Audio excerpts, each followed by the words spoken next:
Hello friends, welcome back to my channel passion for literature. और आज इस video में हम बात करेंगे Jon Fosse 2023 Nobel prize in literature जिनको मिला है वो है जॉन फॉस। और आज इनकी लाइफ और उनके वर्क्स के बारे में हम बात करेंगे, जो कि one of the most important novelist हैं यूजीसी नेट के पॉइंट ऑफ व्यू से। तो आइए देखते हैं इनकी लाइफ और उनके वर्क्स के बारे में। इनका पूरा नाम है Jon Olav Fosse. John Foss was born in 29 September 1959 in Norway. Norway में इनका जन्म हुआ था, बोर्न हुए थे Jon Fosse. He is a Norwegian author, translator और प्लेराइट। वो बेसिकली एक ऑथर हैं, नॉर्वे के प्लेराइट और ट्रांसलेटर हैं।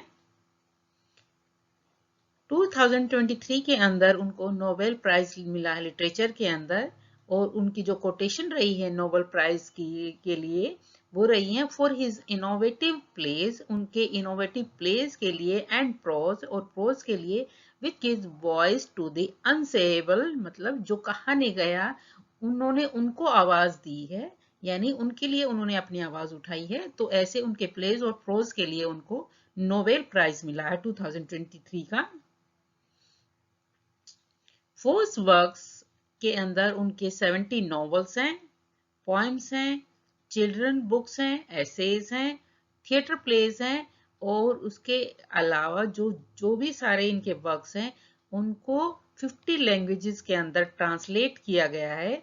तो ये सारा का सारा जॉन फोर्स का कैरियर है जिनमें उन्होंने काम किया है।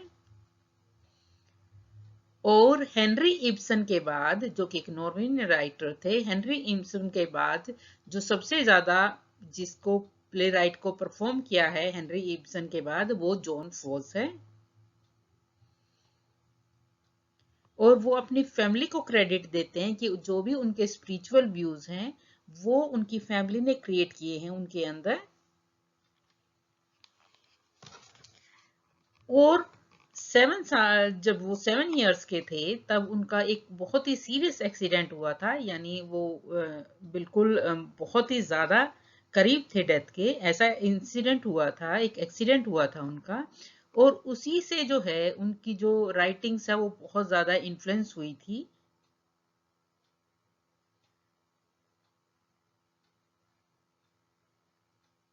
उन्होंने राइटिंग जो स्टार्ट की थी वो 12 की एज में स्टार्ट की थी। हालांकि फोर्स ये मानते हैं कि वो किताबों की से बहुत ज्यादा कंसर्न नहीं थे, बहुत ज्यादा पढ़ने वाले नहीं थे, लेकिन उन्होंने राइटिंग जो थी वो 12 इयर्स के थे जब उन्होंने अपनी राइटिंग स्टार्ट कर दी थी। एज ए टीनेजर जो थे फोर्स बहुत ज्यादा इंटरेस्टेड थे गिटार बजाने में। और वो उनका इंटरेस्ट था कि वो जो है बड़े होके एक रॉक गिटारिस्ट बनेंगे। लेकिन जब वो बड़े हुए तो उनको बहुत ज्यादा इन्फ्लुएंस किया कम्युनिज्म में, अनार्किज्म में। और वो अपने आप को एक हिप्पी बुलाते थे। हिप्पी मतलब जो कि जो एक किसी चीज में जो है फॉलो नहीं करते। जैसे एक यंग जो होता है वो प्रॉपर ड्रेसअप होता है, सूट कोट पैंट प्रॉपर, उसके हेयर बने हुए होते हैं। हिप्पी वो होते हैं जो एक फ्री वे स्टाइल जो है वो रहना पसंद करते हैं, लंबे लंबे बाल, उल्टे सीधे कलरफुल कपड़े जो पहनते हैं। तो वो अपने आप को जॉन फोस मानते थे एज अ हिप्पी।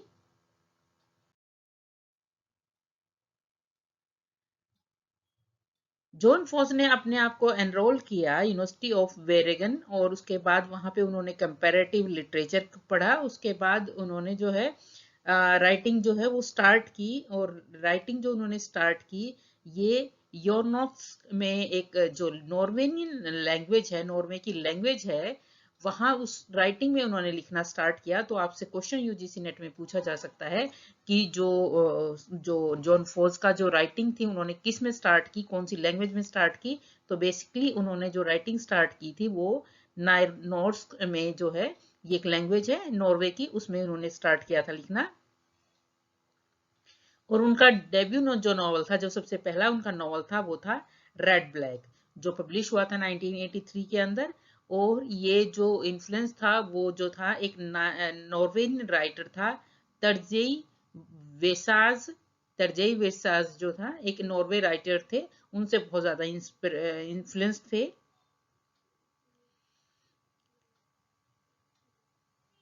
और ये जो नॉवल था ये बिल्कुल ऑपोजिट था उस टाइम पे जो नॉर्वे के अंदर जो फिक्शन चल रहा था, सोशल रियलिस्ट फिक्शन जो चल रहा था उस टाइम पे नॉर्वे में, उससे बिल्कुल कॉन्ट्रास्ट में था ये नॉवल।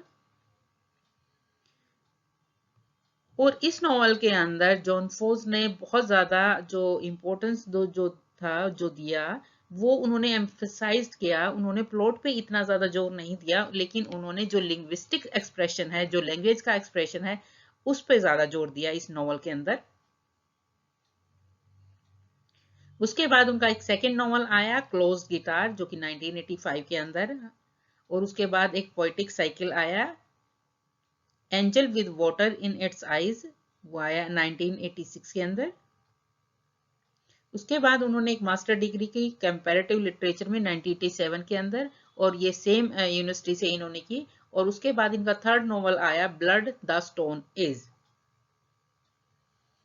उसके बाद फोर्स ने प्लेस लिखने स्टार्ट किए, और उनका जो सबसे पहला प्ले था वो था and we will never be parted, और ये परफॉर्म किया गया और पब्लिश हुआ 1994 के अंदर।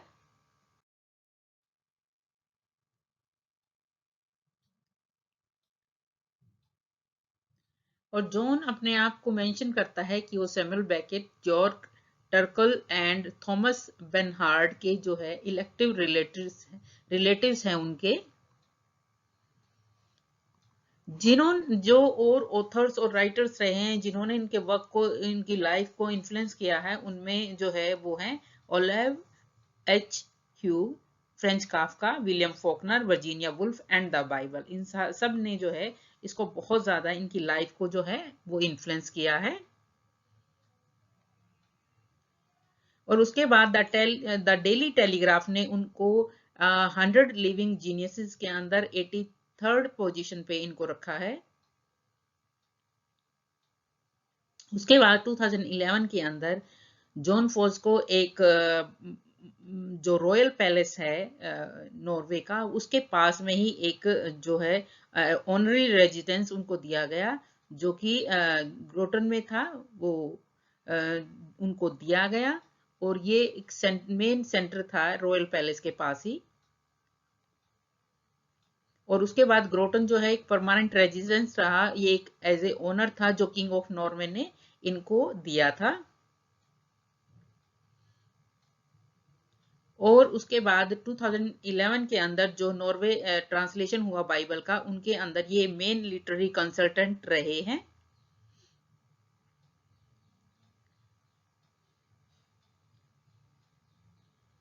और उसके बाद 2015 के अंदर उनको Nordic Council of Literature prize दिया गया उनकी ट्रायोलॉजी के लिए। और उन ट्रायोलॉजी के अंदर जो है वो वर्क्स थे वेकफुलनेस, ओलेव स्ट्रीम्स एंड वियरीनेस। उनके बाद फोर्स के बहुत सारे वर्क्स जो हैं उनको पर्शियन लैंग्वेज में भी ट्रांसलेट किया गया है।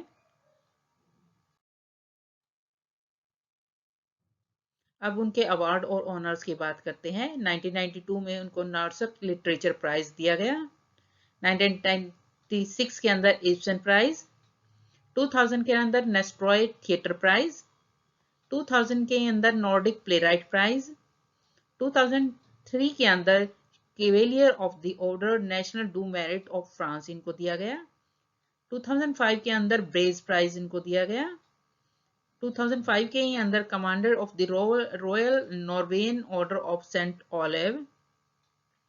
2007 के अंदर the Swedish Academy Nordic prize इनको दिया गया। 2010 के अंदर द इब्सन अवार्ड दिया गया। 2012 के अंदर टारगेट प्राइज दिया गया इनको। 2014 के अंदर यूरोपियन प्राइज फॉर लिटरेचर दिया गया। 2015 के अंदर नॉर्डिक काउंसिल लिटरेचर प्राइज इनको दिया गया। 2016 के अंदर विली ब्रेंडेट प्राइज इनको दिया गया। 2021 ब्रेज प्राइज फॉर फिक्शन। और 2023 के अंदर उनको नोबेल प्राइज इन लिटरेचर जो है वो दिया गया। अब इनके प्रोज वर्क्स के बारे में बात करते हैं।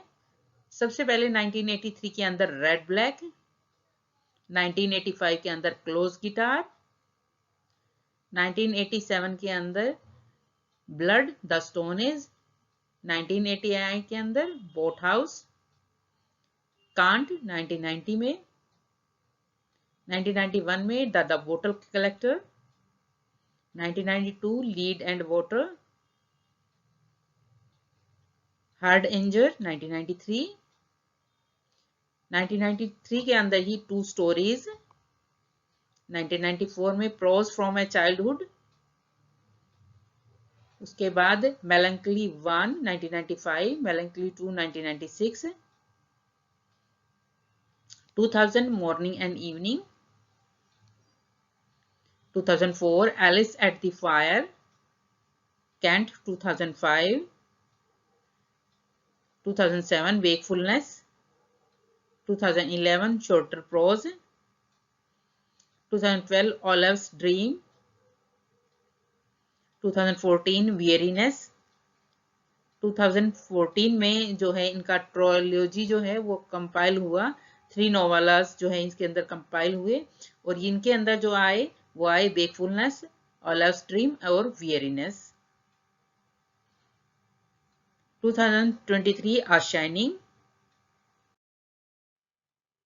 और इनके जितने भी वर्क्स हैं इनके जो है नॉर्वे नेम्स हैं, और इनके जो इंग्लिश नेम्स हैं वो मैं सिर्फ लेके आई हूँ क्योंकि उनको रीड आउट करना इतना आसान नहीं है, और वो नॉर्वे में है, तो इंग्लिश में जो है इनके जो वर्क्स हैं उनके नाम मैं लेके आई हूँ।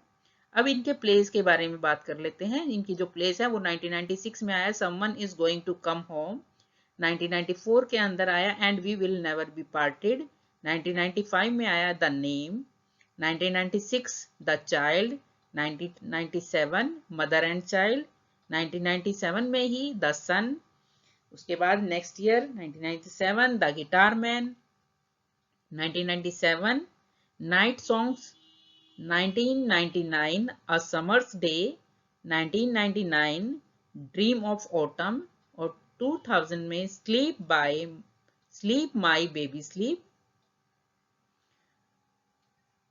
उसके बाद इनके प्लेस हैं 2000 में ही विजिट्स, विंटर, आफ्टरनून, उसके बाद 2001 के अंदर है ब्यूटीफुल, डेथ वेरिएशंस, 2002 के अंदर है the girl on the sofa, 2003 के अंदर है lilac, 2004 जुनाहा, 2004 the dead dogs, 2004 शाकाला, 2005 sleep, 2005 warm, 2006 Rambaku, 2006 shadows, 2007 I am the wind, 2009 these eyes।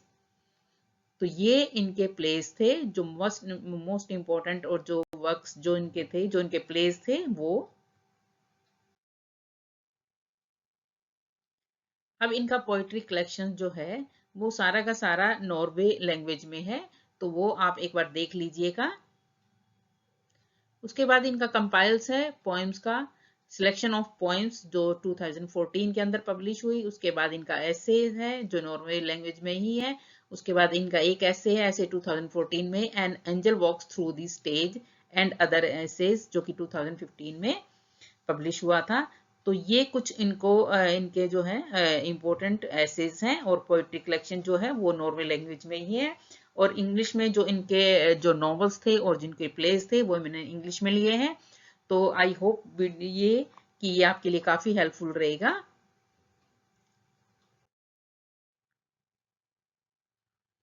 तो स्टूडेंट, ये यूजीसी नेट के पॉइंट ऑफ व्यू से बहुत इंपॉर्टेंट है कि ऑब्वियसली कि नोबेल प्राइज इन लिटरेचर है 2023 के विनर हैं ये।